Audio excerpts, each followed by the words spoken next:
Sebagaimana kita tahu tanggal 31 Juli 2025 yang lalu Presiden Prabowo memberikan kebijakan amnesti bagi Hasto Kristianto dan abolisi bagi Tom Lembong. Dua kata ini secara hukum memiliki arti, substansi, dan akibat-akibat hukum yang berbeda. Amnesti itu diberikan oleh kepala negara sebagai pengampunan kepada orang atau orang-orang yang secara definitif bersalah, dan dengan adanya pengampunan itu yang bersangkutan tidak perlu lagi terkena sanksi hukum atau meneruskan menjalani sanksi hukum itu, ya. Berbeda dengan amnesti, abolisi itu tidak demikian.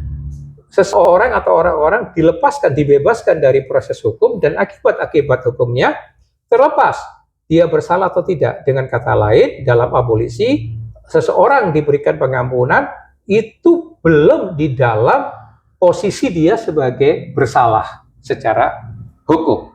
Nah, yang istimewa untuk amnesti Hasto dan abolisi ini, inisiatifnya bukan datang dari Hasto sebagai orang yang terhukum, terpidana misalnya, atau datang dari Tom Lembong yang juga sudah divonis bersalah, tapi justru dari Presiden Prabowo, gitu.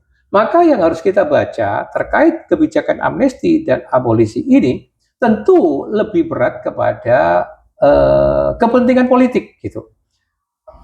Jiwa besar Presiden Prabowo, kemanusiaannya, keinginannya untuk rekonsiliasi ya kepada anak bangsa, kita hargai, kita memberikan salut ya kepada beliau terkait hal itu. Tapi bagaimanapun, karena ini istimewa datangnya dari Presiden, maka bagaimanapun mau tidak mau kita bisa membaca atau rakyat akan membaca itu sebagai kepentingan politik.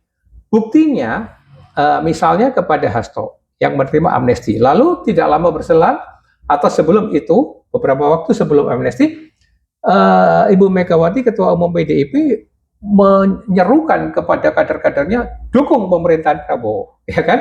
Nah itu kan jelas clear itu kepentingan politik gitu. Artinya dengan amnesti lalu Pak Prabowo mendapatkan dukungan politik dari PDIP, terutama melalui fraksi PDIP di DPR, misalnya seperti itu. Nah, terkait dengan pemberian amnesti yang diterima oleh Hasto itu, Hasto di dalam hal ini mestinya sudah tahu diri, ya ngaca, ya, jalankan kepatutan, etika. Artinya apa? Jangan lagi terus menyuarakan dia tidak bersalah, lalu terus mengkritik putusan hakim itu sebagai nggak benar, nggak adil, menyembunyikan fakta dan sebagainya, gitu ya. Saya kira itu Hasto menjadi orang yang nggak tahu diri, karena kalau Anda menerima amnesti berarti Hasto sadar bahwa dia bersalah dan sudah diampuni. Itu posisinya dulu, maka secara etika sudah nggak perlu lagi narasi, orasi yang macam-macam di publik, gitu. Finish dan already soal proses hukum Anda sebagai orang bersalah yang diampuni. Yang kita tunggu, rakyat tunggu adalah nanti benar nggak PDIP itu terus memperjuangkan kepentingan rakyat. Benar nggak komitmen Hasto itu dapat dipercaya, dapat dipegang, akan memperjuangkan keadilan untuk uang cilik. Oh, sekarang aja undang-undang perampasan aset aja belum pernah perjuangkan gitu loh oleh PDIP, ya, apalagi yang lain-lain. Tapi kita tunggu saja statement-statement, pernyataan-pernyataan semacam itu.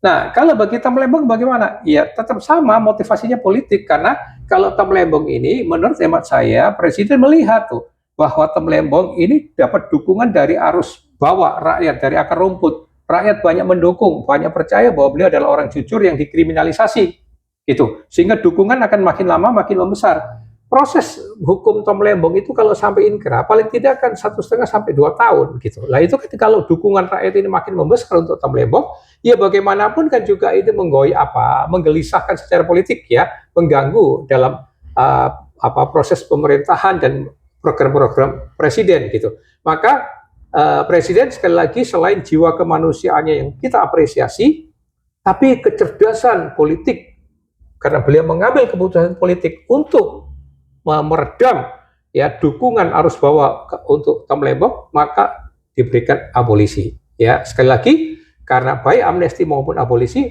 ini istimewa datangnya dari presiden.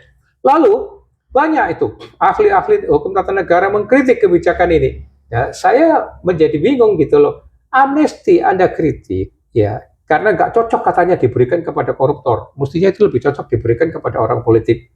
Halo, Anda lupa dulu amnesti ini juga diberikan kepada di dalam apa ranah pajak ada teks amnesti, pengampunan pajak. Nah itu kan sama kepada WP-WP yang diduga penggelap-penggelap, ya dalam konteks dalam tanda kutip itu korupsi pajak gitu. Kenapa ahli-ahli hukum tata negara tidak mengkritik itu? Ya, sama aja itu. Kenapa tidak mengkritik ketika dalam konteks itu teks amnesti itu jilid 1, 2, dan 3 terakhir dengan PPS itu. Tapi nggak dengar suaranya kritik-kritik terhadap hal itu. Ya dari ahli hukum tata negara. Jadi saya pikir ini lepas apa bagaimanapun kan ini persoalan politik. Jadi saya melihatnya membaca kebijakan Presiden Prabowo ini tadi dari lebih titik beratnya lebih kepentingan politik daripada sekedar kepentingan hukum ya. Lalu pertanyaannya apakah dengan demikian supremasi hukum diinjak-injak oleh kekuasaan politik? Saya kira tidak. Wong itu memang hak prerogatifnya presiden yang tersedia oleh Undang-Undang Dasar 45. Lah dia menggunakan hak itu ya itulah hak prerogatif, itulah praktek kekuasaan di dalam konteks yang memang sudah diatur oleh Undang-Undang Dasar 45. Lah kalau nanti dalam setiap hal itu dikit-dikit presiden memberikan amnesti, dikit-dikit memberikan abolisi, nah baru kita kritik itu, ya. Tapi kalau untuk dua orang ini, sekali lagi memang ada pertimbangan politik yang lebih besar gitu. Nah, mengapa? Karena dari kacamata politik, orang-orang semacam Tom Lembong, Anies, Baswedan, lalu bahkan KDM, ya, atau bahkan di dalam satu kelompok yang lebih besar, ini partai politik semacam PDIP. Ini dalam kacamata SWOT analisis pasti ditempatkan di dalam matriks threat, ancaman gitu. Ya, karena itu harus bagaimana presiden itu memanage itu agar kekuatan-kekuatan ini tidak mengganggu jalannya pemerintahan beliau, jalannya program-program yang beliau jalankan gitu. Bahkan termasuk sampai nanti di 2029. Kalau sekarang pasti termanage itu. Ya, beliau pasti terus memperhatikan melihat itu.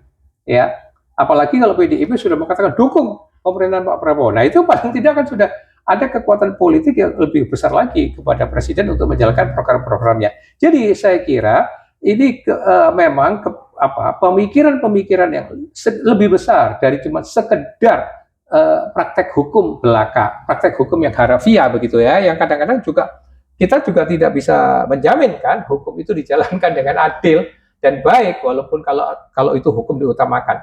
Ya, maka kita harus melihat kebijakan Presiden Prabowo ini sebagai kebijakan yang